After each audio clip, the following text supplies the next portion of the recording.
Avocado यसलाई जादुई फल भन्दा केही फरक पर्दैन, किन भन्दा यसमा यति धेरै फाइदा छ कि अन्य 2-3वटा फल मिसाएर सेवन गरे पनि यो बराबरको फाइदा पुर्याउन गाह्रै छ। आज म तपाईहरुको बीचमा एभोकाडोको फाइदा साथै हामीले दैनिकी कति मात्रामा सेवन गर्नुपर्ने यस बारेमा छोटो कुराकानी गर्दैछु। नमस्कार, म तपाईहरुको फिजिशियन डाक्टर विवेक प्रभात शाह।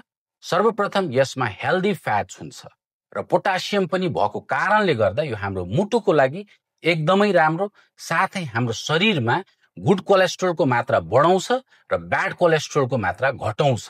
यसको जीआई इन्डेक्स अर्थात् ग्लाइसेमिक इन्डेक्स पनि एकदमै कम छ, जस कारणले गर्दा यसले सुगर सुटअप हुन दिँदैन र यसमा डाइटरी फाइबरको मात्रा पनि राम्रो छ, जस कारणले गर्दा यो मधुमेह लागेको व्यक्तिहरूको लागि एकदमै उचित फल हो।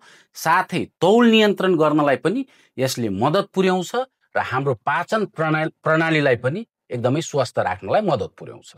यसमा भिटामिन सी हुन्छ, जस कारणले गर्दा यसले हाम्रो छालालाई राम्रो राख्नलाई मद्दत पुर्याउँछ, साथै हाम्रो इम्युन सिस्टमलाई पनि बुस्ट गर्दछ।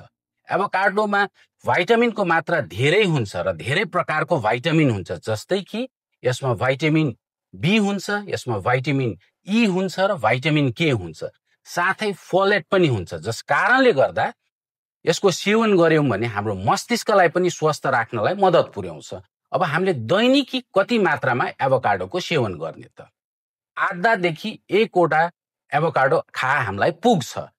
यसको एउटा मात्रै कमजोरी के छ भन्दा यो अलिकति महँगो छ अरू फल भन्दा, तर यति पनि महँगो छैन कि हामीले सेवन गर्नै सक्दैनौं र हामीले धेरै मात्रामा एभोकाडोको सेवन गर्नै पर्दैन।